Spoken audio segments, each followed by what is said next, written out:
Hey everyone, it's Kosi from Blockstars and welcome to another great episode of Web3 Weekly. So today I am speaking with Nicholas, who's the founder of Count on Sheep. So Count on Sheep is a company that breaks complexities and helps you to minimize your tax liabilities when it comes to your crypto assets. And the greatest thing about Count on Sheep is that they cater for individuals and even businesses in the US, in Europe, and even in Australia. So guys, sit back, enjoy the episode, and if you have any questions or comments, please send them through. Thank you. Hi everyone. So today we are joined by a special guest who's Nicholas. So my name is Kosi, and I would love to welcome all our community today to talk about in the tax ecosystem, especially in the US, right? And I'm pretty sure that once we get into the podcast, we can ask some questions from Nicholas that which goes cross border as well, because it's important when it comes to the globalness of cryptocurrency, the beauty of cryptocurrency, and the same time that adds the complexities around the crypto assets as well. So, Nicholas, thank you so much for joining us. And let me pass the mic to you so that you can give a 2-minute intro about who you are and where are you based around, and we'll take it from there. Awesome, guys. Well, appreciate it. Thanks for having me on Blockstars, and appreciate all your Australian listeners and everybody globally listening. You know, as you said, crypto it's a global asset, and it needs a global solution. And we're here to talk about tax today, and specifically for cryptocurrency. And really, we think that crypto needs a hero in the tax space, in the accounting space. It's been kind of overlooked. Many nations around the world are trying to figure it out, and are trying to create the regulation so they can tax it efficiently. But also on the same side of crypto holders everywhere, and myself, we're looking for to pay the least amount of tax possible while still staying compliant. 100% right. What they say not paying tax is illegal, but minimizing tax is not, right? That's legal. 100%. Yeah, you want to be able to use your strategy, and the more you know, the more you'll be able to exercise these strategies and stay on the right side of compliance, but also make sure you're paying the least amount you possibly need to pay. Yeah, cool. So Nicholas, can you so how did you get into where you are today? Because I guess like being a founder, like there's you just don't, I don't know, maybe some people do just wake up and I want to be a founder, and then just jump in to become a founder, like first time founder from the first job, right? But my journey has been very different. I came through as a intern and employee, and slowly and then became a founder. So what was that journey for you? What was it for you? Well, this is my second time around. Count on Sheep is, a new company that was spun out of my necessity that I'll tell you about in a minute. But really, I started as an internet marketer. I was, into search engine optimization in the early 2000s. Oh, wow. Created a name for myself here in the States for it. Worked for, 3 large companies that had a lot of big logos that you would all recognize from around the world.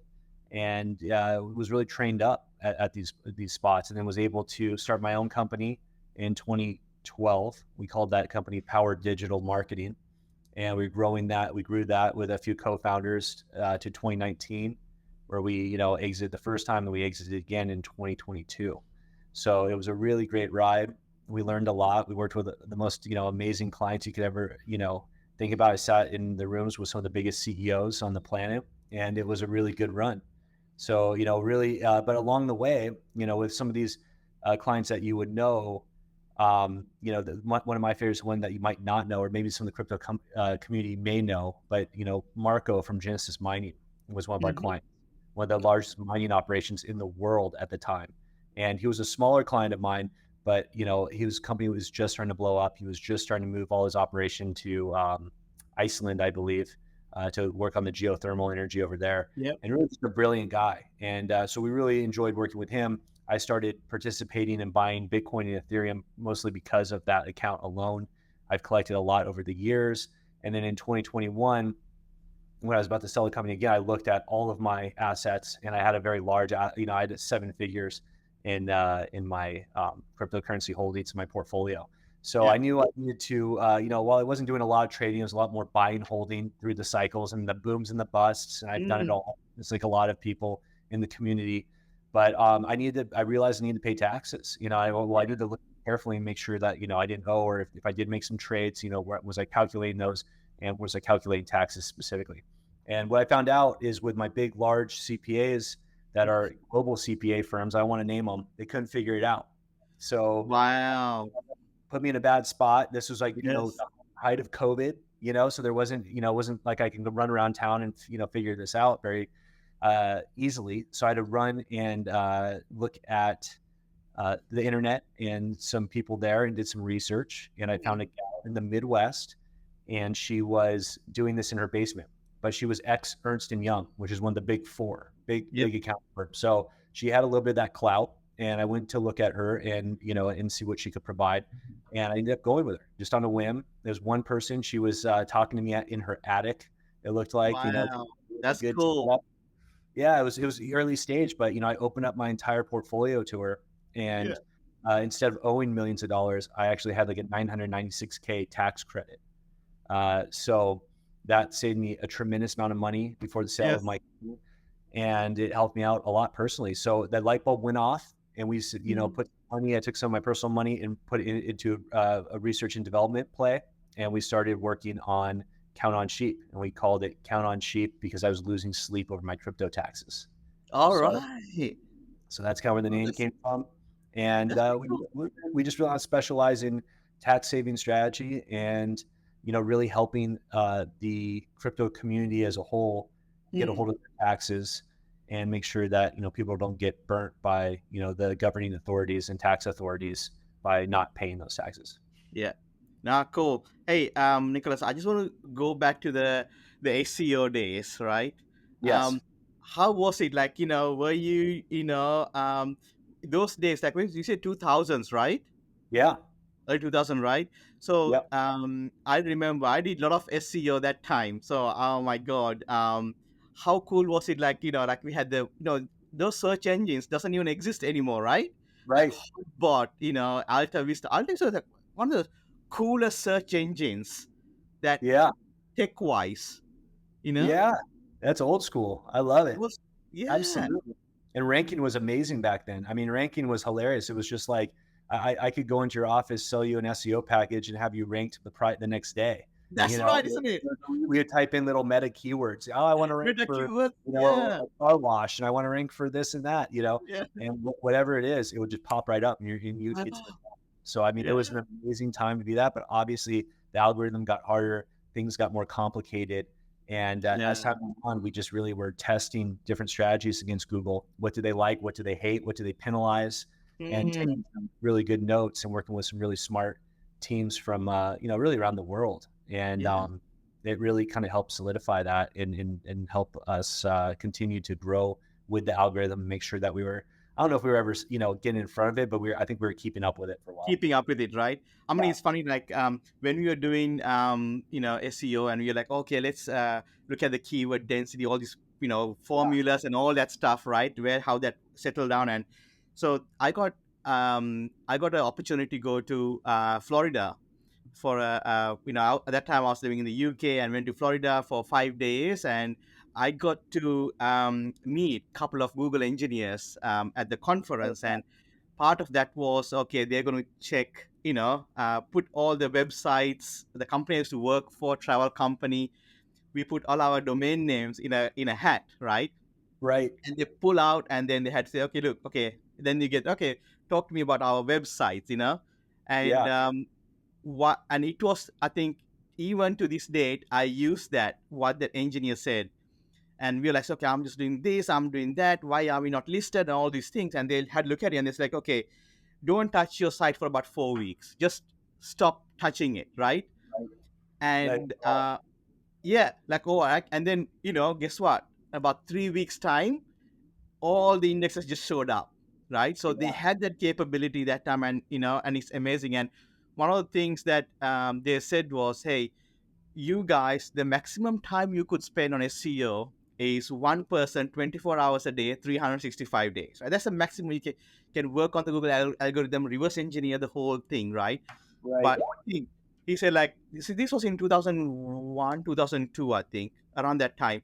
And what they said was, hey, we got about 10,000, there were about 10,000 engineers. Like, we got 10,000 engineers around the globe working. Like, if you look at the number of hours that you put into Yeah. it, you got no Yeah. chance. So he No. said, like, rather than working on the algorithm, focus on the users, end users. What do you want to tell Yeah. them? What's the value add? So, Right. and even to today, it's the same thing, right? The Right. algorithms all change. They all, with the whole chat GPT, the whole thing is about adding value to the end user. So Of course. then pretty much, yeah, I was like, oh, you know what? Let me come out of the weeds and then look at how that work. And but I had to say, like, I haven't done SEO in about, I don't know, maybe in about 15 odd years. So things Yeah. has moved so fast. It's moved fast, and it got to a kind of a point where there was definitely a glass ceiling being hit, and Mm, and I felt like it really was just about how much content you could produce, how much good content. Obviously, you had to keep in, look at keyword density and look what the front page of Google wanted for those specific keywords, and look at yeah. the competitors' keyword density and stuff like that. So breaking all that down was always, a big strategy, and I think it still is to this day. And you make Mm, sure you're speaking with synonyms and things like that to make sure you're not just using the same word, peppering the same word all over the place. It yeah. got very clever, and you can tell Google was learning at an early age. And, with all the machine learning it had to learn with the algorithm, it really was setting the stage for AI.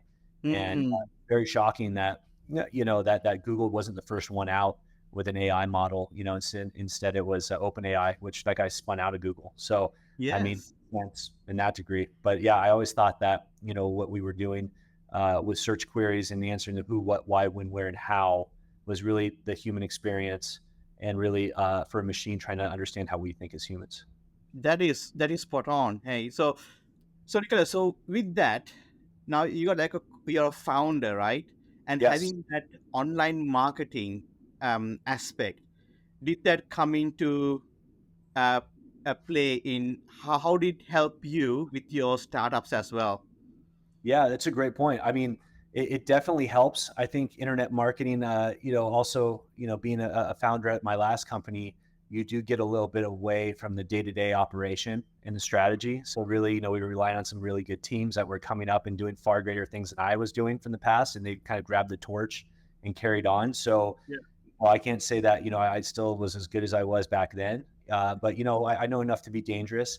And Yes. when I look at the niches in what Mm, we're doing, I'm always looking for, when I invest, where's the bottleneck in any kind of mm, industry.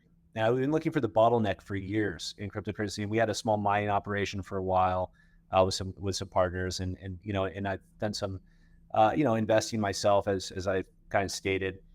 So I've been kind of trying different things within the industry and kind of trying to figure out where that ball is going to go. But really, I woke up after my experience with the taxes, and I realized that was the bottleneck. That's where, like, yes. where's the bottleneck where everyone has to fit through. One of the best analogies I can say is, if you guys ever looked at that movie 300 with the Spartans, Yes. you That's know, right. Nate. and they Yes. remember how they defeated the Ali. first army. They funneled Yep. them through that one gate, and they were able to hold their own. Well, Yes. basically, where is everyone in crypto going to get funneled through? And Mm, eventually, we're all going to be funneled through that gate, which is the taxation. And and whether we like it or we don't, it's where the way of the world, and we have to pay taxes.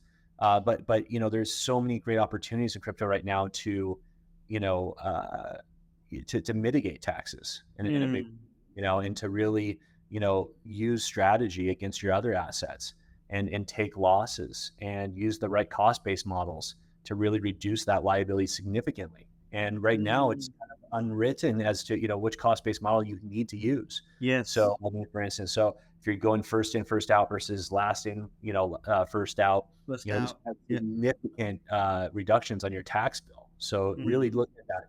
And then the other thing too to look out for is, really just the standard bookkeeping. When we're talking about that bottleneck, it really is, the digital asset reconciliation. It's not as easy as just having your bookkeeper do it. It's not like we have here at Count on Sheep, we have, auditors from the big four doing this, because you really have to go from exchange to exchange and stitch the entire portfolio back together seamlessly in order to get the savings that you need. So we can't really stress enough that the digital asset reconciliation is where it all started, or we call it DAR. And it's a good aspect of accounting. And we just still have a lot of people doing it, and the CPAs aren't doing it here in the States, and people around the world. But no matter what country you're in, whether it's Australia, whether it's the Netherlands, whether it's here in the US, whether it's Canada, Mexico, the digital asset reconciliation, it's a global asset. It needs to be reconciled, pretty much one-to-one. And, so that's the big thing here, is that can be done under one house, no matter what country you're in, if you have the skill set. Yeah. And that's a really good segue to the next part that we're going to talk about, count on sheep, right? Okay. So what you said was like pretty much the count on sheep. The seed was planted when you called that person in the attic, right? Yeah. And so you spoke. So what was that journey was from making that call to starting count on sheep? What was that journey, that part? Well, I couldn't believe what a good job she did. I was very impressed by the professionalism. I was very impressed at how accurate she got. I was very impressed at how my big CPAs, their eyes opened up and said, wow, this is fantastic. This is exactly what we needed, and they couldn't deliver it. Yeah. So all those things made me think, why am I not doing this myself? I don't really have the skill set. Mind you, I'm not, I didn't graduate with finance. I was a marketer. So, I needed to find people that could help my journey. And, and the light went off. I saw, especially when I got the bill from her, let's put it that way. When I was paying like $800 an hour, the light bulb went off, and I didn't have a choice, but she also saved me a tremendous amount of money. So, the 800 was really not a problem at that point. So, and mind you, we charge quite a bit less and have, many more big four people on our team. So we thought that there's blue ocean, and this space has not been explored enough. And everyone we speak to, both on the B2C side, people with their personal portfolios, we also, I should point out, do B2B accounting for corporations that are holding cryptocurrency on their books. So whether you're anything from a meme coin to a coin, utility coin, and you're transacting in different coins, or taking Bitcoin as payment, or taking Ethereum as payment, or trading in stable coins, all that has to be accounted for as well. And you need special crypto accounting for that, to get it right. So how long was the journey to start? How long was the journey? Because what I really want to understand is this, right? I want to bring value to to the to be found, like founders that are, or someone's there thinking like, I got this awesome idea. I found a issue with something what they're doing, right, in the crypto space or some other space, right?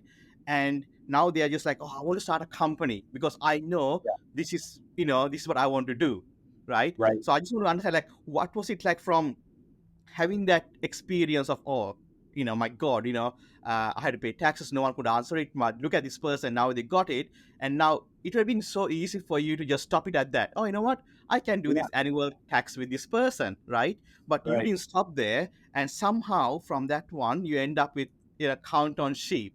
So as a founder's journey, I just want to capture that, the essence, that part, so that who are out there just thinking like, oh, should I start a company because I had this challenge in my life? Is it something that, how do you work it out, whether there's a business and that journey? So then we can go into, then after that, I'm going to talk about, okay, what are the services, and then let's get deeper into that, count on well, sheep. To your point, it was underserved, and that was the big thing, is I saw a big blue ocean in front of me, and I knew this gal could not service all this herself. So it wasn't even about, undercutting her or trying to take over her market share. No, there's too much market share for her to even think about, So I realized, that this industry needs a hero. It needs someone to pop out and really take control of that narrative, help people out. So, that's where it went off for me. And also I was able to see how much she could charge me without me even flinching. Typically I would dispute a bill that big, 8 an hour, is really reserved for, the top tier people. And in accounting, that's pretty unheard of to have an 800, an hour bill, unless you're a very large corporation. that could range for a few $1,000s an hour. But Yeah. for an individual, that's pretty outrageous. So with that said, I saw that there was money that could be made here. I saw there was opportunity, and I saw it was underserved market. So that was the big thing. And I'd also mention, from seeing what she did to when I jumped into this was pretty instantaneous. And most entrepreneurs, as you know, you kind of have to jump off the cliff, the metaphorical Yes. cliff, build the plane on the way down, Yep. and you're, and you have your, trying to save money, you're trying to get clients in the door, you're trying to hire people with that new money, you're trying to pay yourself just a little bit to survive. Luckily that wasn't the case with me on my second journey. Luckily I was well backed. I had the funding from the sale of my last company, and I was able to invest in myself and invest in a team up front, Yeah. and go into debt, if you will, with the money that was granted to the company, and kind of build it that way. So it was nice that I didn't have to do everything all at once and have Yes. that kind of stress. I was able to literally R&D this, do the research and development and create these tax models with an all-star team from day one. And we took 18 months to do so. And we've only had 2 tax seasons since then. Yes. But we really perfected the model, and Mm. helping it both in corporate accounting for crypto and also in personal portfolio accounting. Are you looking to integrate your business systems with cutting-edge AI technology? Our expert team is here to help you use the power of AI to innovate, streamline, and enhance your current business operations. Contact us today at 1-800-870-200 or visit blockstars.com.au. That's great, man. So what was that breakthrough moment of Yeah, count on sheep? What was that time that you remembered, oh my God, we work day and night, I got like probably a couple of dollars paid for my salary. And, obviously, even though, like you said, you exited, but you still want to make that money, smart money, rather than just, right. voodoo money, right?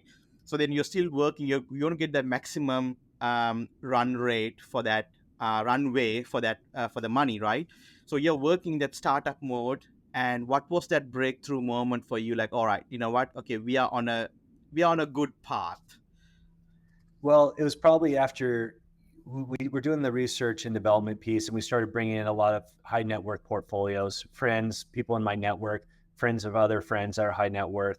And we really started doing like really tough portfolios first. Mm.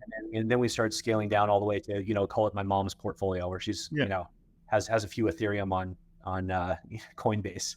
So, but with that said, we kind of created that model from that, and then we were able to kind of reverse engineer it. But we had some amazing, really tough projects to work out. Every front, we have SO standard operating procedures for yield farming, for mining facilities, for Wow, that's NFTs. complicated. Yeah, one of the most interesting was the NFT portfolio. We had one NFT portfolio that came to us early on while we were building out our processes, Yes. and was a guy that invested. He was in his 20s, took Uh-huh. about his life savings, which was probably 20 grand, and bought some NFTs on a whim. Yeah. And these NFTs happen to be CryptoPunks, Wow. Bored Apes, Pudgy Penguins, all of these very, blockbuster, Yes. NFTs at the time. And he wrote it up, and he was able to trade for various ones and get ones that were even more rare and more rare, almost like trading baseball cards, Yeah. back in the day. And it was amazing. And he wrote it up to the height of that NFT craze. His portfolio is worth $18 million. Oh my And God. then he wrote it Beautiful. all the way down, like we all did. Yeah. All Didn't of us. Yes. sell at 18, and wrote it back down to, the 800K mark or something like that. So, but the nice thing is he did take a few million out on his way down. And it was a really interesting learning experience and portfolio to see how we can assign value to these different NFTs Yes. when you're trading so many of them, things of that nature. And it really took a long time. I mean, it took 6 weeks Mm. through that entire project.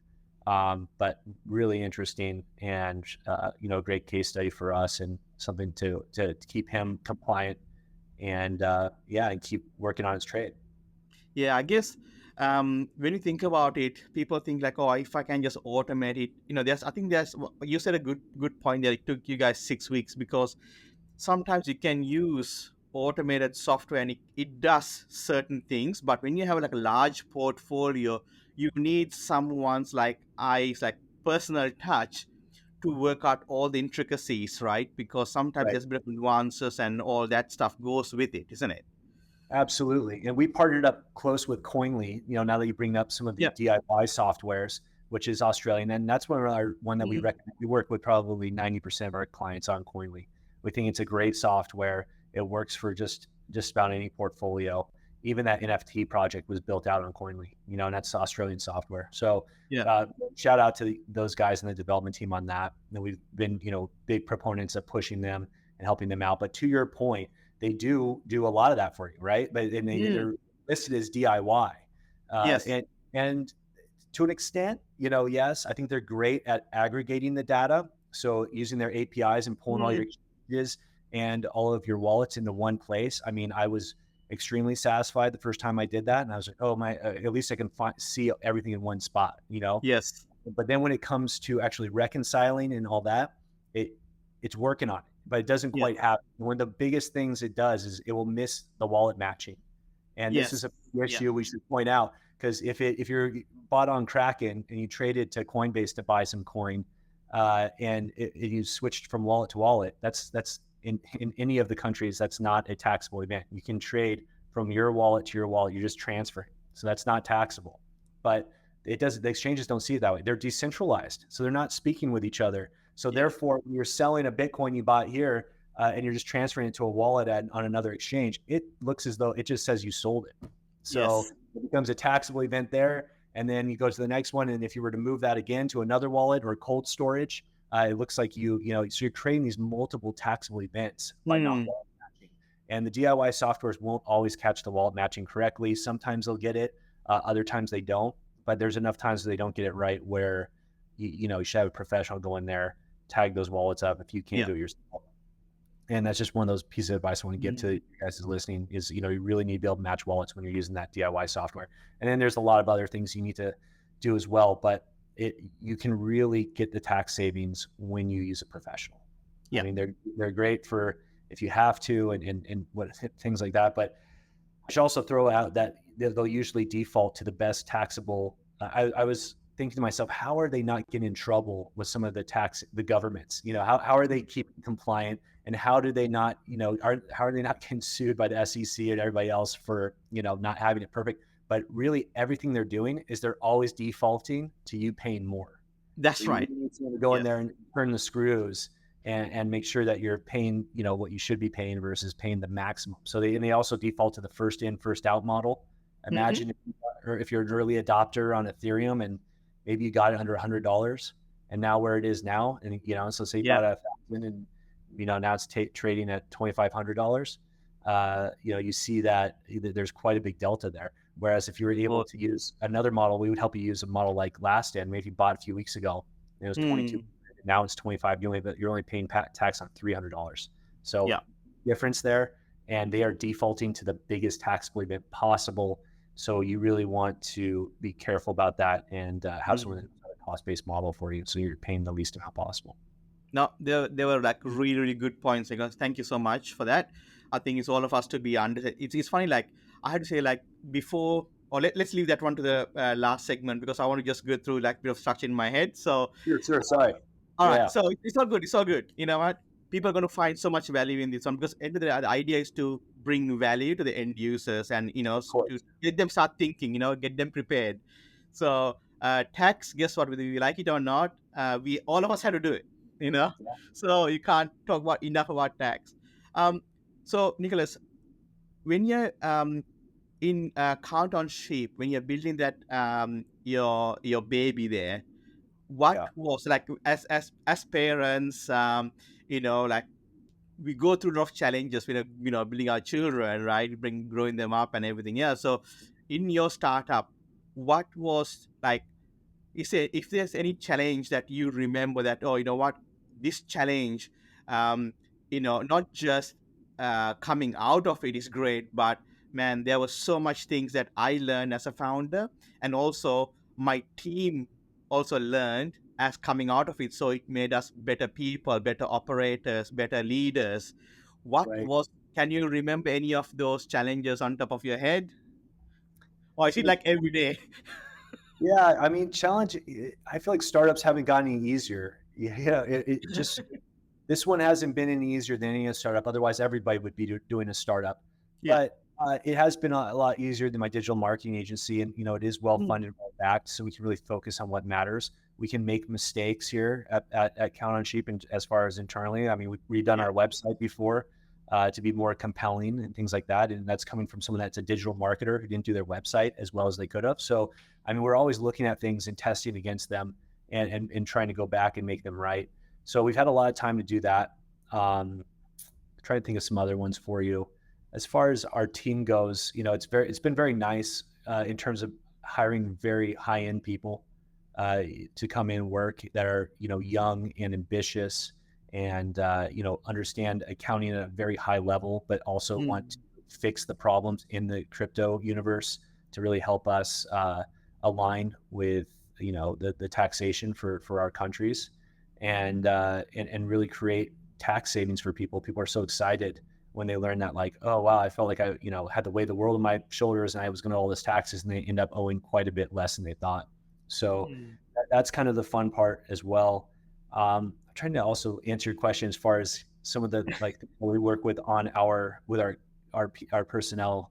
Yeah. Or even if you talk about, like, I guess, probably you, because of the exit that you had Yeah. previously, probably this one made a little bit more smarter, right? You became a little bit more smarter, and you probably things were you did when you had the internet marketing company, or that one a bit different. So if you take up from that previous business, what were they like? You must have, like, oh wow, man, last time I did this, I had to go to this person, that person, get this info.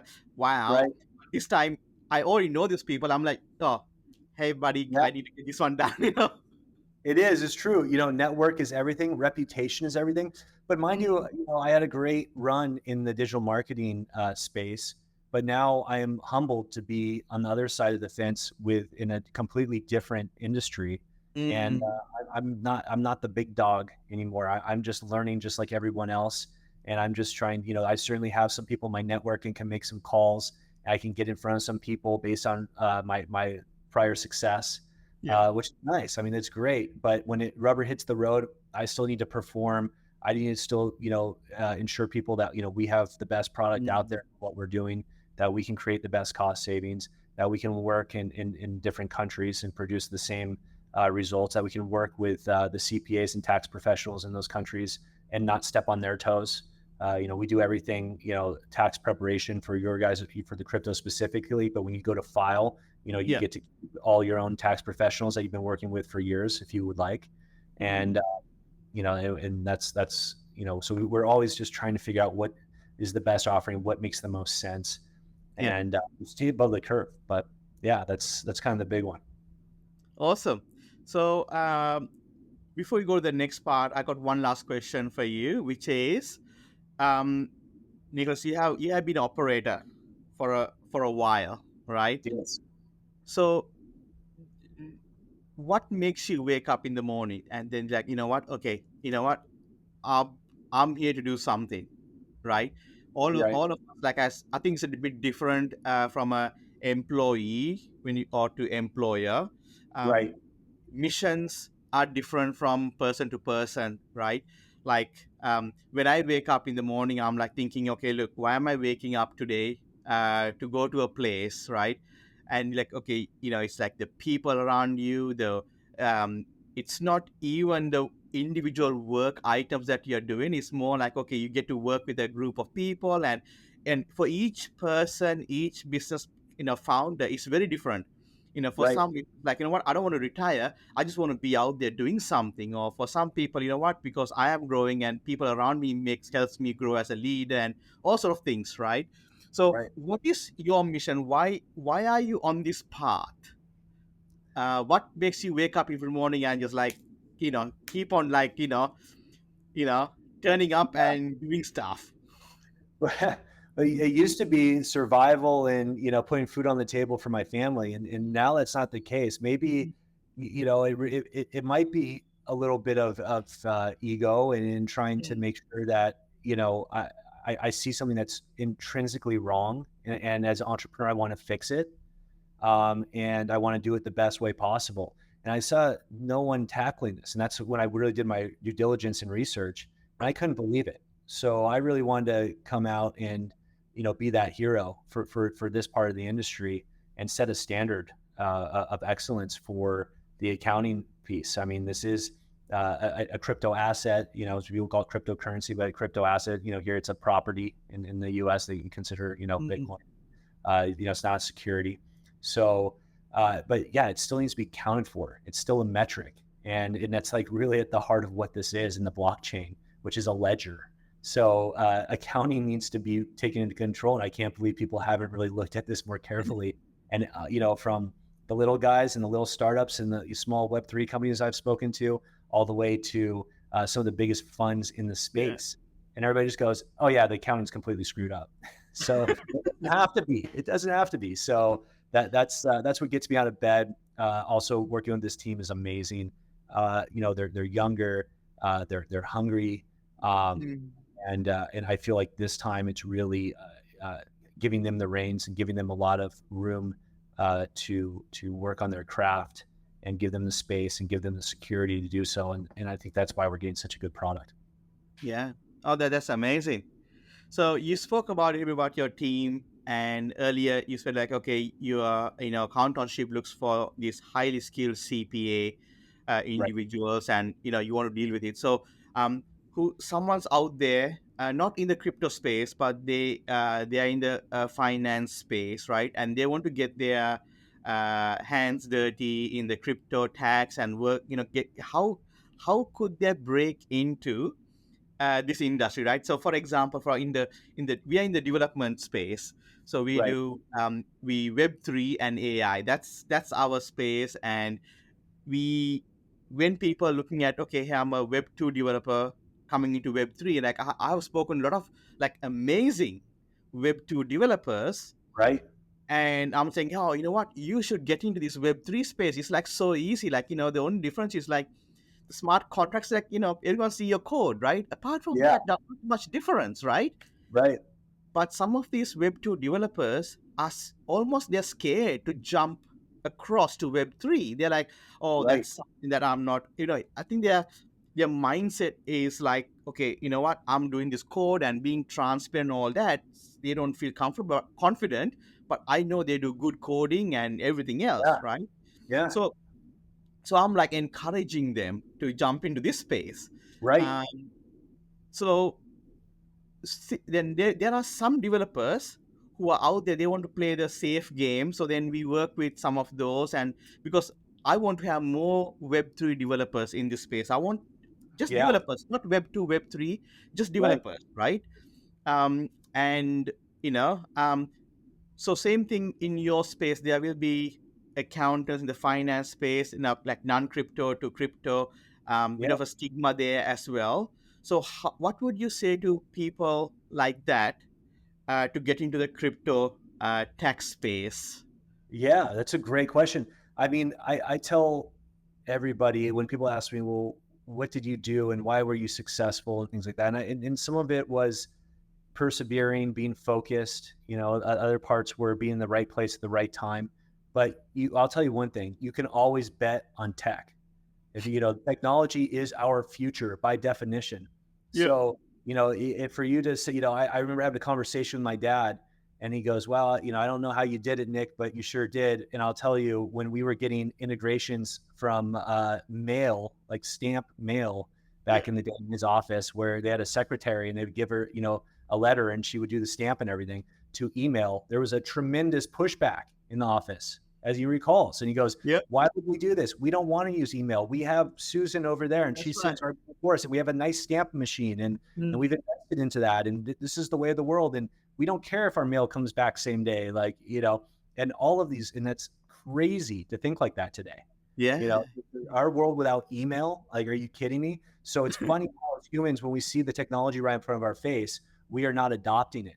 And to think that, Web 2 versus Web 3, and using a smart contract, I mean, especially from the point of, accounting, for instance, think about that. Think about how smart our accounting can get when we have an accounts receivable wallets that push into our operational wallets, which can be pushed into with a smart contract into our treasury wallets. And it's all automated and it's all just done seamlessly without without needing banks and all the necessary middlemen.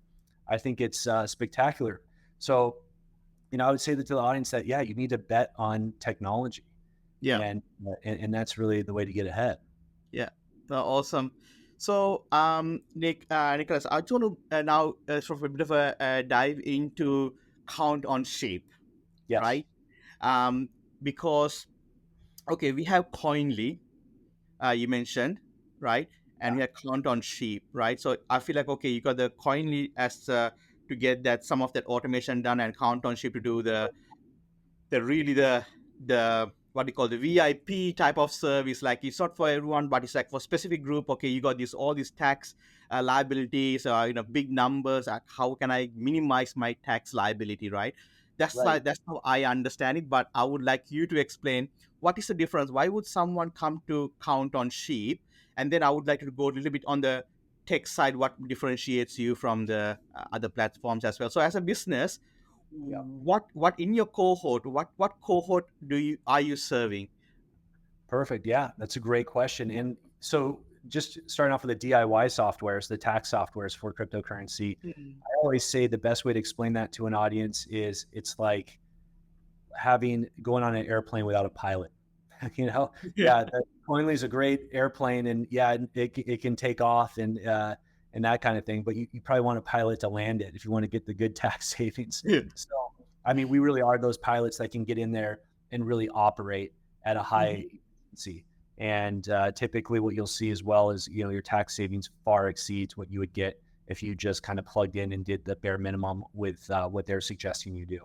And I'm bad to say about that. They are a partner of ours. We use them religiously, on all of our clients, just about. So we're very fond of them. Although we do use other DIYs. If you're already on another one, mind you, we will use those as well to keep it coherent for you and cohesive rather.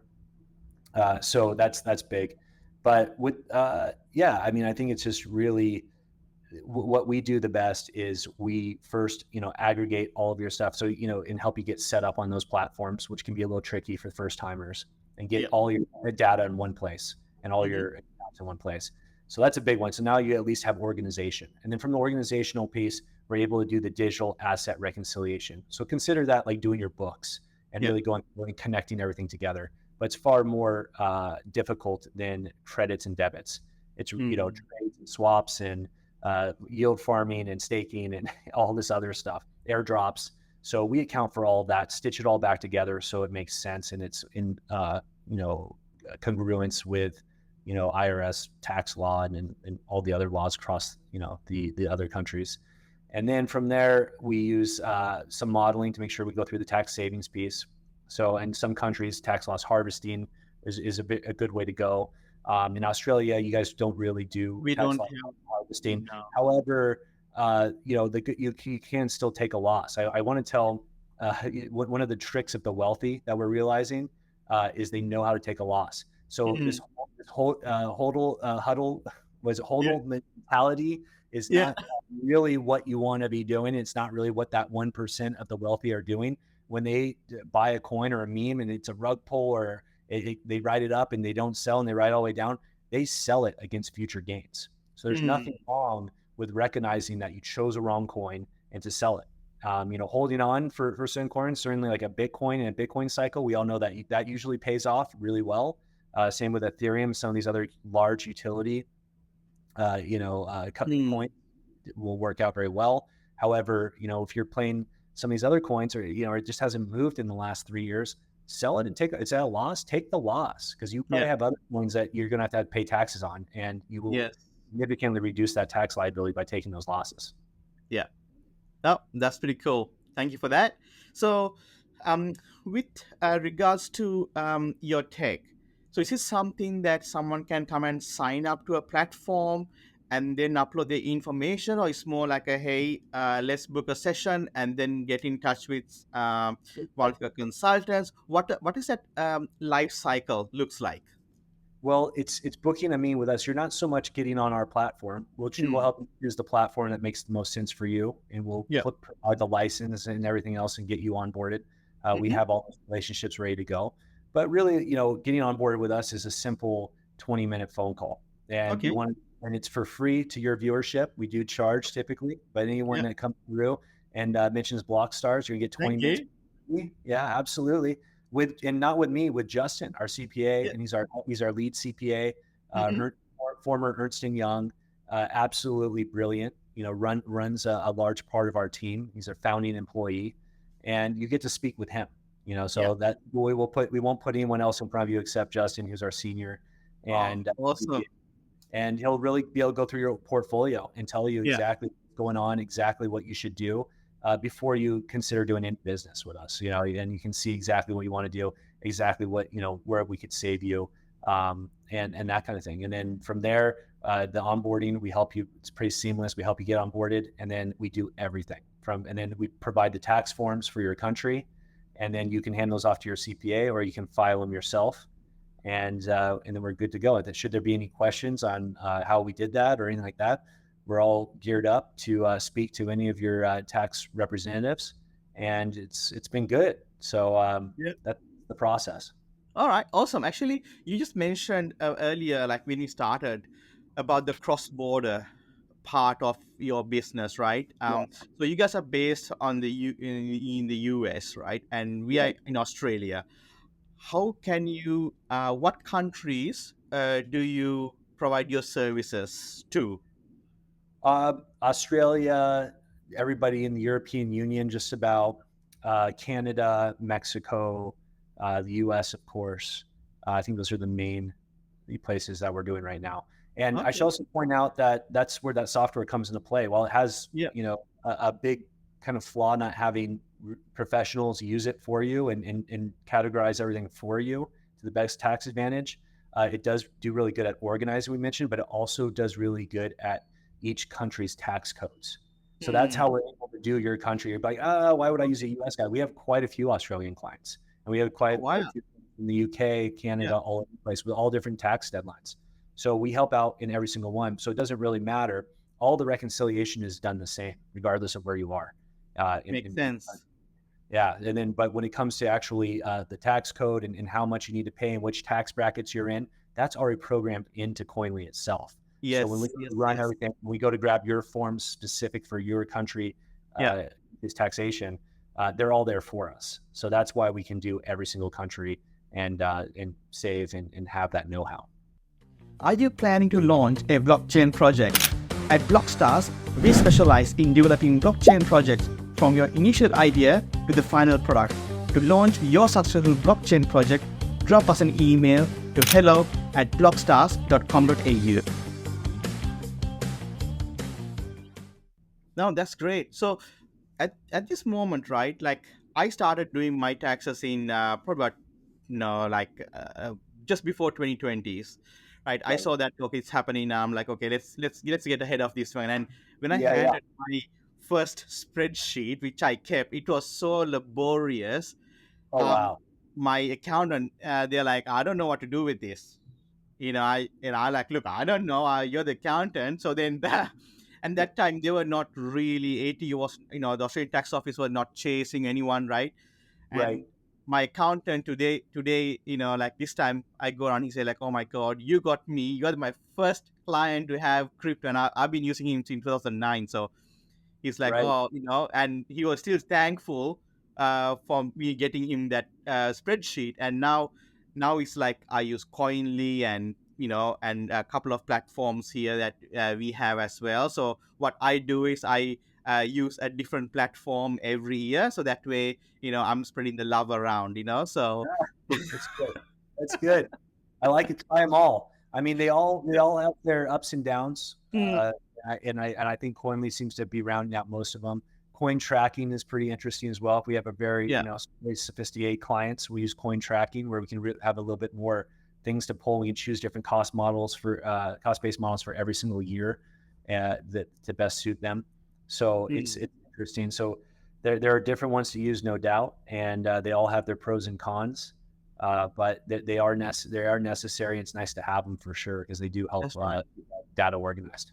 And it's the good thing is also the exchanges have got this software like built in, almost like partnerships with this software, right? They do, and they need to do that. But that's another thing is that before you send to your accountant, your accountants are starting. I see a lot of the accountants and the CPAs saying, "Oh yeah, we do crypto," and they're just like, "Oh," they don't want to lose your business. But all you're doing is you're sending a 1099. You're getting your 1099 from Coinbase. You're getting your 1099 from Kraken. You're getting your 1099 from Binance, Gemini, etc. And when you get those 1099s, I said they're inaccurate. And Coinbase will tell you right on their website. They said if you sent this cold storage, if you've made any other trades, if you've acquired this on another platform, our 1099 is incorrect that we're getting. It has it on their website as a warning, and that's every exchange because of the decentralization. So we have to go back and really stitch that up to make sure you're not paying double, quadruple tax. Yeah, and this is where you said the wallet matching comes into play, right? Yeah, right. You need to make sure those wallets are matched so it's seen as a transfer and not a sale. Yeah, when you're moving cryptocurrency. Cool. All righty. So Nicholas, now we are coming to the last part, the last segment of the podcast. So, is there anything else that we missed out that you want to tell our community when it comes to Count on Sheep? Are there any other service that you guys provide that will add value to our end users? Right. Well, as Web3 developer, we love working with Web3 companies. We have a whole B2B service side of our company. If we're all former Big Four that we're hiring here, they've all worked on corporate accounts. So it only makes sense. These are all auditors from these companies. So it's important to use, a crypto specialist when you're trying to do your accounting for your corporation as well. And being able to, reconcile, make sure that you have, your proof of reserves. A lot of different, things have gone into. That's a really good point. And then, and be able to do the same thing, that digital asset reconciliation, being able to do the books for the corporation, and then also being able to seamlessly push over to your ERP, which could be Nets, QuickBooks, whatever you're using. So now you're starting to see the cryptocurrency in dollars and cents or whatever currency you guys are using. And that really helps out quite a bit, obviously, to run the business, to be able to see everything one-to-one in your native currency. So that's what we do as well. We love Web3 clients, and we also help with personal portfolios. That's awesome. Cool. And so before we finish, this is something that we always ask all our guests, is there anyone that you would like to shout out to, give some flowers? Because we know all of us got here because with the help of others, right? Right. And I think it's really, really important to recognize them and give some flowers to your team members or whoever they are. And this is your opportunity, sir. I love it. Well, I definitely want to give it, those softwares. We're not downplaying them. We love Coinly. So big shout out to the software and Coinly, and shout out to Australia for having, that being one of your guys' brands under your umbrella in the crypto sphere. So, we are big fans of Coinly, and we think that they've, put a lot of work into their platform, and we're really lucky to work with them and, help get even better performance for the clients that use Coinly. Other things, Bitwave, for sure. Shout out to the team at Bitwave. That's a platform that we use for corporate taxes and corporate bookkeeping for cryptocurrency. So Bitwave is absolutely spectacular. Their team is amazing. Shout out to all the, just people in the industry doing great things. All the Web3 companies, all the great chats we've had. We were just at Consensus. We love that particular format. It's been amazing. And the community is just so warm. It's so welcoming. People are trying to do great things and build great things within this community. So I just want to give a shout out to all those guys. And then on my team, definitely my co-founder, Grayson. He's amazing, especially on the digital marketing side. I think he's even better than, he's far better than I am. So he's been doing great things, growing our company in a meaningful way, getting our name out there. And then, of course, Justin, our senior crypto CPA on the team, founding employee.